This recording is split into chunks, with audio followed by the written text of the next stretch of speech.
All right, guys, we are back with our weekly live Game of Thrones after show. This is on season 5, episode 6. My name is Matt. Above me is Dan. And I am Jan. The other side of me is that guy. Did I point right? Yep. Okay, good. Whew. Hey, I'm Opie, and Oh, below me is Dave. on my screen, it just showed Dan point at Matt.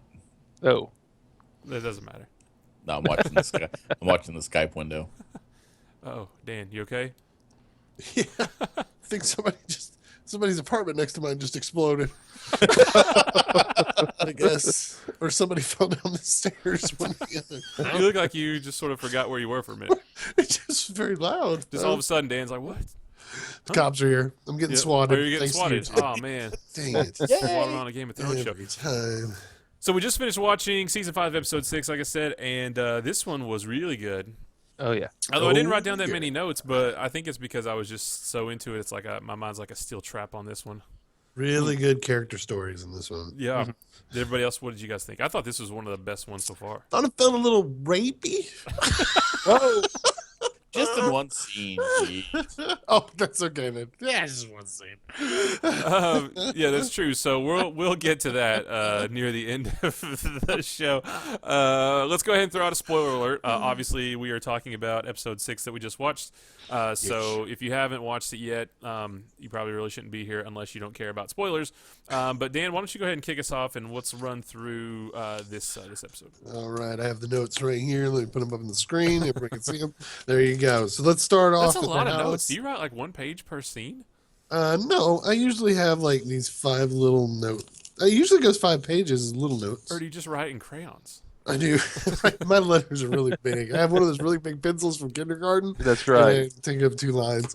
So, anyways, we start off in the house of turquoise and maroon, and you have. Right? I think that's it. And then you have Arya going through the dead man's body wash, cleaning everybody. Mm-hmm. And all of a sudden, what I wrote down is doors left open to level 3. We think she's going to make it to level 3 right there at the beginning. But she no. stopped short. Shorter going in by the other young lady. And I don't know her name, and I don't know if it's listed anywhere. I don't think it is either. I tried to look. We do have the episode guide up, but it's not on that page. Gotcha. All right. And then she goes into talking about where she came from. You know, I'm daughter of the Lord. My stepmom had a child. She didn't want any rivals, trying to kill me with poison, blah, blah, blah. And then she's like, is it true? Which, when she was telling that story, I was like, oh yeah, that sounds. Oh wow, that's interesting. And then she's like, was that true? Like, oh son of a. Tell me it was all made up. Totally messed with her. And then it goes into Arya's trying to take a nap, and in comes Yakin Nagar, and he brings a switch. And like a Catholic. That's boarding right. school. He cut a switch. right, who are you? And she kept saying, I'm Arya. He's like, no, you're not. Who are you? And Arya kind of fights for who she is and kind of takes a beating there for doing that. So she's not ready for level 3 at this moment. Well, so I like all that whole thing because it's teaching her basically how to tell lies, Yes. or convincing lies, so that other people can't pick up on it. But what was interesting about that was, he was able to call her out on all of her lies, and at the end when she said that she hated the hound, or was it the hound or the mountain? The Hound. The hound. Yeah. He said she was lying, and she was adamant. Said no, I really hated him, and he busted her in the face again. Said you're lying. So Yeah, maybe she's lying to herself. maybe. Because because she they got did- along with the Hound towards the end. Right, there. exactly. That's what I'm saying. I mean, they had this sort of friendship that developed. They did, but she left him just there. Yeah. She just Yeah. and made sure he saw her leave him there. Maybe it's because she couldn't bring herself to kill him because she started to not hate him. Maybe. Never know. So we move over from there. We go to the next scene, and it's Jorah and Tyrion. And this is where Jorah finds out that his dad's actually dead. So he had no idea this had happened, and Tyrion kind of breaks the news to him. And kind of finds out why Tyrion is actually there in Eastros. Is that it? Essos. Essos, thank Yeah. you. Essos. So it's a quick scene there, just something quick, but you get to see Jorah kind of deal with his dad's death, and you get some backstory on Tyrion and why he's there. But I was surprised that Tyrion just came right out and said, "I killed my father." You know, because Yeah. that's a pretty big deal that he did that, and I was wondering if he would tell anybody. And I guess I guess Jorah is. I mean, he's not. They're half a world away, so who's he Yeah. gonna tell? Yeah, that's true. We move from there. We go on back to Arya. This time she's scrubbing the floors. She's not painting the fences or washing the cars this time as she's getting her training. Arya's down there scrubbing, and a man comes in with his child sick. And Arya kind of takes on the face of a faceless person. There you go. Yeah. That makes Takes no on the sense, role but- of a faceless. right. She takes on the persona of another person that drank the water to Right. ease the child's suffering, that knowing that the child's about to die. And then that gets her into level 3, which we see the room, which a few of you guys had already said you thought it was them stealing the faces of all these people, which it is. Yeah. They took they their painted the faces face off. Oh, Their faces off. and they have a very big room of faceless people. Or faces Which was fascinating. I mean, how did they? The thing I want to know is like, I wonder. And now this is getting too detailed, but like, how do they preserve the faces? I Yeah, was I don't thinking know. the same thing. Is like, is this a cold room? right. I thought they were like at first before she touched it. I thought they were like molds. Like they would take molds or stone molds or something, and then they would make plastic face. I don't know. Yeah. I don't know. Yeah, if that they're plastic could. Yeah, maybe. or leather. I or think they're the actual faces. I think they actually cut. I think they take their faces off. I just want to keep doing this. Off. Maybe that's really cold down there or something. Or Maybe. That's the thing. I I don't think know. it's Maybe they have refrigerated. some- And Maybe level it's 3 is underground. always refrigerated. It could be underground. Yeah. So yeah, she walks through their huge room of all these people who have kind of given their faces to the faceless god, and as we see, this is where they end up, and we kind of know the idea. So we go back. We jump back over. We're back in we were in Essos. We're back in Essos with another group, Jorah and Tyrion again, and they're talking kind of about Dany and how Jorah didn't believe in anything until he saw her walk through the fire and have 3 baby dragons. And then Tyrion's also bugging him about, well, yeah, so she did that, but how is she going to be a great queen? She's going to walk into Westeros on the first day and be awesome? It's like, no, she doesn't know how to be a queen. Which everything that he was mentioning, she's gonna. Everything Tyrion said. What if she does come over and she defeats the armies and she steps on the throne? That's. I don't know if it's the theory that I have anymore, but that's the theory that I used to have. Was she was going to come over with her giant army that she's assembled in Essos, Right. and just lay waste to everybody, and then just sit down on the throne and say, I win. Drop the mic. I don't know if that's how it's going to go, but it could But go. Tyrion there. was saying the same thing. Yeah. Well, Tyrion's just like, you can rule, but she's got to be smart about ruling. Like everybody makes steps and moves to try to better themselves in the eyes of everybody else. She can't just go over there and destroy all the families because the common folk love the families that they're under, and so you can't really do that. So it'll be interesting to see where that goes. But anyways, it goes from that. You get down, the slavers are on the shore, they catch them all. And we get into conversations about dwarf cock magic. Sorry, I had to say it because they're magical, I guess. And and Tyrion kind of talks himself out of it until they find a cock merchant. Well, but it was better than that too because what's his name from Lost? He said that he says, well, they won't know that it's a dwarf cock unless they see the dwarf. He's like, it'll be small. Don't be so sure, He's like, but it's a dwarf cock. It's like, no, it's not. It's huge. It stays alive until we find a cock merchant. Right. Because apparently that's a thing. That I guess they're just a dime a dozen over at Essos. They're in the back of the adult bookstores.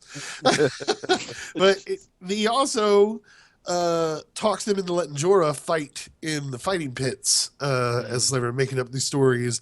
There's songs sung about him and he's won many wars and he's won tournaments and blah, blah, blah, to kind of give Jorah like, hey, this guy's a really good fighter. You need to keep him alive and use him for this. And so the slaver and Tyrion, thanks to Tyrion, are alive. Or I'm sorry, Jorah and Tyrion are still alive thanks to Tyrion.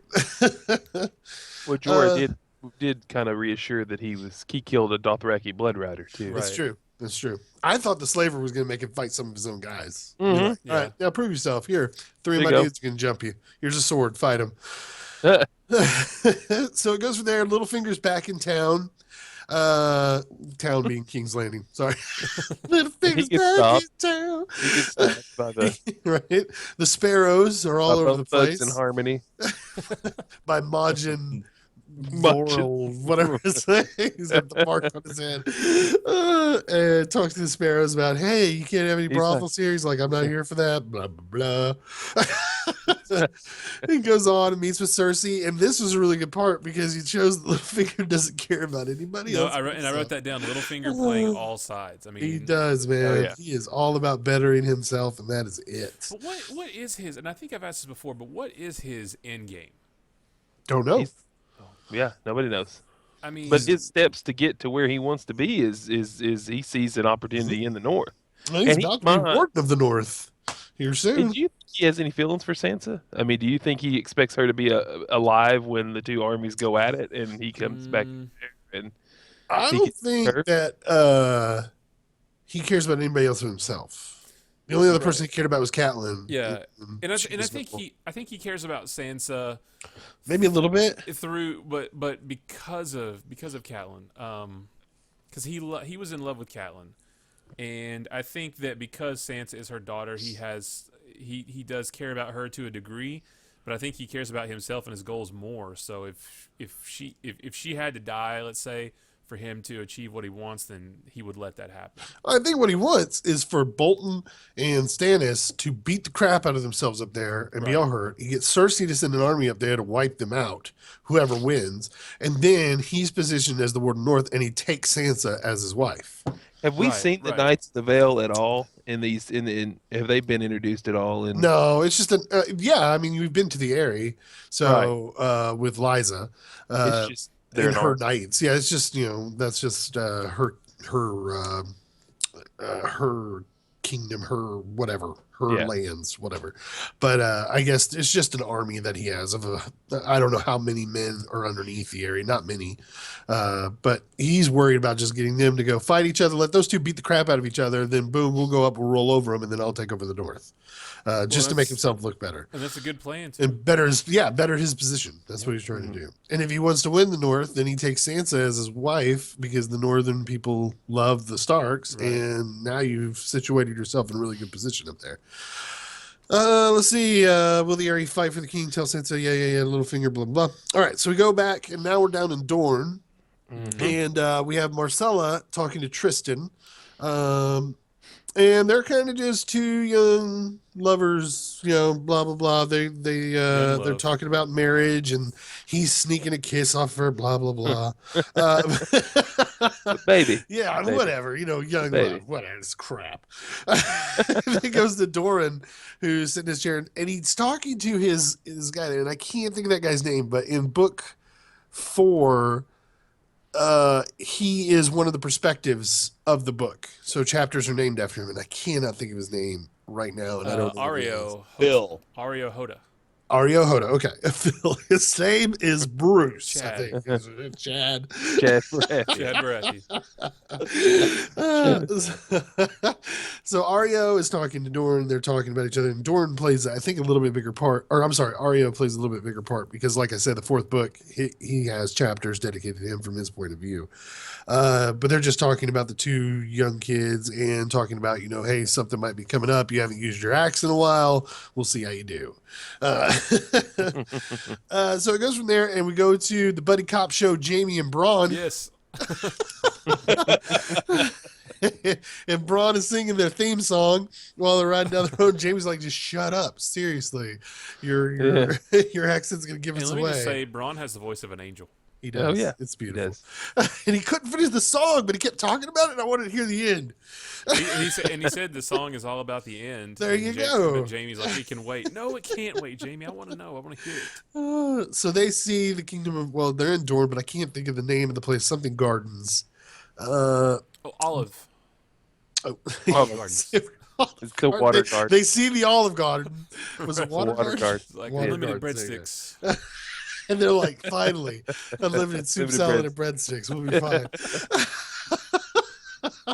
Well, the sand snakes, they're already at Olive Garden, but they're waiting for a table. Right.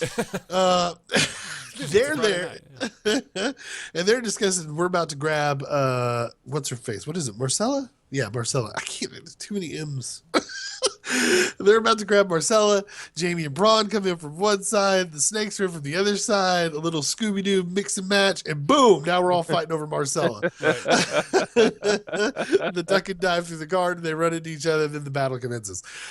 I have to say, I wasn't impressed with the sand snakes fighting at all. No, I don't didn't really like that either. That whole fight wasn't all that great. I was truly waiting for one of them to get stabbed because they were just kind of they were like phoning it in, you know. It felt, yeah, exactly. It didn't feel like these people were trained really well. That's what I was gonna say. It's like Yeah. who let the actors start swinging the swords, bring in the It stunt was just like, doubles. stab, stab, whip, whip, stab. And that was about it. You get some cool little martial arts stuff with the staff, what's her face, but that's it. Everybody else is just like, I don't know how to act with these. I'm confused. Well, and see, that's the weird thing because we've had some awesome fights with Braun and Yeah. Now Jamie, he's left-handed now, so obviously he's not going to be that great. But the fight with the Red Viper last year, the big one where I mean that was awesome, and he was throwing up some moves. I mean he was looking the part, but it was just this one particular battle just looked rough, Right. and just kind of slow and boring. It wasn't Braun or Jamie's side, I don't think. I think it was the other actors who didn't take the time to learn how to move well Maybe. with weapons. I don't know. It just was not very well done there. And the girls pretty much were two of the girls were getting beat up by Braun. Yeah. And Jamie's over there just blocking and using his sword With his hand. with a hand again, stuff Right, like it's that. his But How about you? and then of course Ario shows up with all the guards, like everybody's under arrest right now. Everybody drop your weapons. You're all under arrest. And takes them back. And that's where we're left at in Dorne. We jump back and Lady Olenna, I think is how you pronounce it. Lady Olenna, grandmother Tyrell shows up. Granny T. Back, yeah, Olena. shows Smells up, like which- shit, and so she tries to shut the window. right. Because King's Landing stinks 5 miles out. But she shows up, and I love her character because she's a no-nonsense person. And she's there because Loras has been arrested, and of course Marjorie's the queen now, and talking to her, and then they just kind of telling her, like, listen, we'll take care of this. They know better than to mess with our family. She goes and sits in front of Cersei. They have a talk, and Cersei's trying to play the tough card of, I'm better than you. I have more secrets than you. Cersei kind of dominates this fight, I think, a little bit. Like, I'm sorry, I didn't do it. I'm just the queen mother. I don't know things. I didn't arrest anybody. I'm a caveman. I don't understand Right. things around you. And right, it's the sparrows. I don't know who they're working for. I don't know. Yeah. Right, but we'll find out in the trial. Don't you worry, and he'll be free. And it kind of dismisses her, and it gets to the trial. And Loras like, no, I don't sleep with dudes. And Marjorie comes up there, no, he doesn't sleep with dudes. And then Oliver comes in and is like, yes, he sleeps with dudes. And she knows he sleeps with dudes. And it's like, what? And like, the high "There's this sparrow's one like, let's time go try. I had a pack of sugar, and he had a pack of sugar, and it kind of ran it up on his leg around his birthmark. So right so to victory lane. Right to See, victory Loras, lane. if you would have played this one, he'd be like, well, duh, he's my squire. He's put my armor on. He knows about my birthmark. Oh, that's Ooh, true. yeah, Blah, blah, nice. blah. He's been there through battles and things like that. We're men. We're out in the field. Yeah. He's seen my junk. Makes for a good show. It was college. It was a weird time, but it was experimental. It was one time I was drunk. We were at That's the a bet. fraternity house. It was It was weird. my initiation. So, yes. So it comes out, Oliver spills the beans on both of them, and I think he did it because he's going to save his own neck. And Marjorie and Loras are thrown into jail before the trial.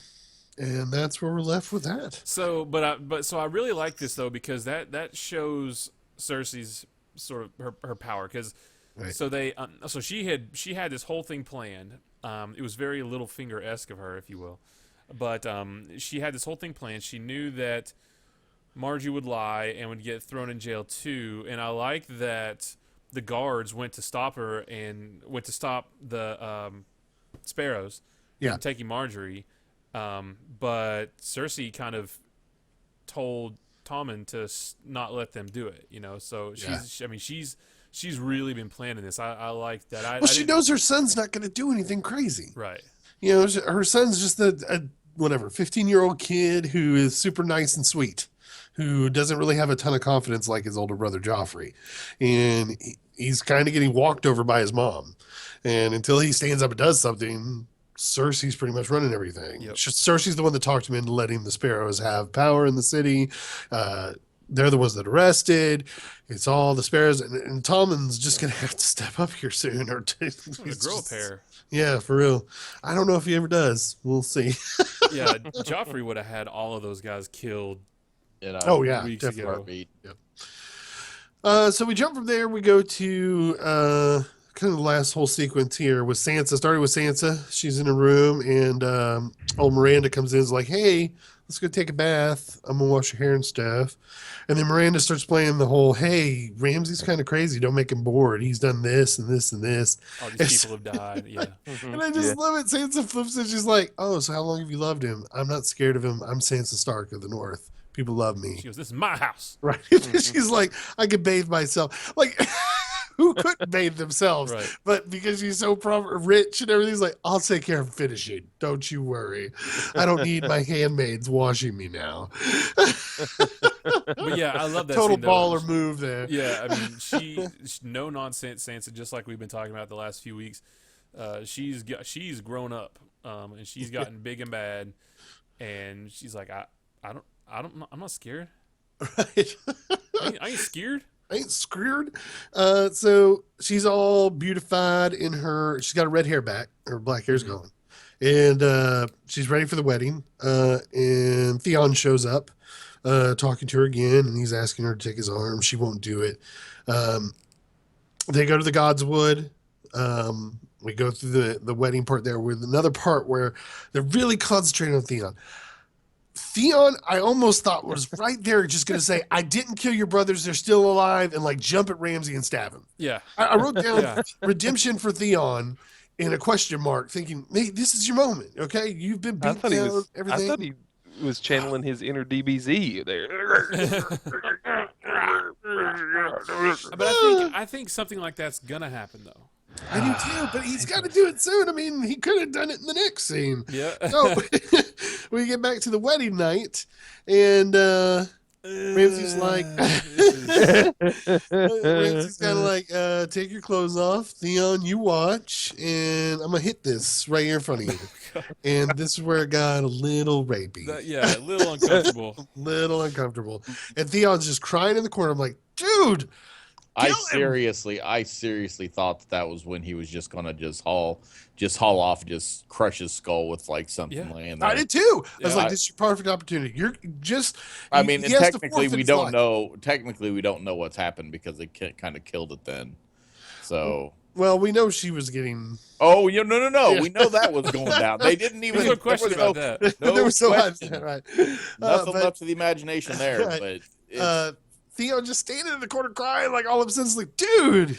Well, he was crying, but then towards the end, he started straightening up. He's like, all right, this bastard's going down. I almost said, get some balls about you, but you can't do that anymore. Oh. That's what I did make a note, and it's the same note that I made last week, but more emphasis on this time. Ramsay is the new Joffrey. So last week I said, do you think Ramsay's the new Joffrey? But he is effed up. Yep. And he asked Sansa if she was a virgin, and she said no. Tyrion never touched me, and he didn't believe her. Although I guess he believes her now. But yeah, that was uncomfortable. That was a very uncomfortable scene to watch, but I think it was important. Yeah, for the story and for what's to come. But wow, that's yikes. And that's where we end, right there on the uncomfortableness. Of that scene. And there you go, guys. That's our episode, and I actually think we came in under the wire. Yeah, we're right at 30 minutes, which is shorter good than normal. This was good though, and we've got 4 more episodes to go, and next week there is not one. Yes. So we have because of Memorial Day. Yeah, because they although they don't celebrate that in Westeros, but I guess they But we have some ideas for a couple things that we're gonna do to fill the slot next week. So we'll tweet that out over the week. We'll see what comes of it. Yeah, but these last four, I mean, all the pieces are finally. I mean, we say this every week, but all the pieces are finally getting put into place, and it's all about to come to a head and explode. Yep, and it's gonna get good. I think next week or week after next, they're gonna concentrate more on the wall. It seemed like from their clips from the final, there'll be more Sansa and Ramsay.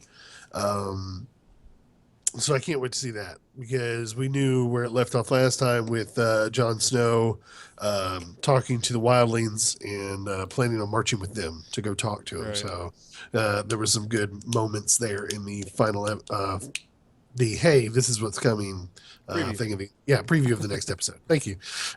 Couldn't think of it on top of my head. So that's it. We're done.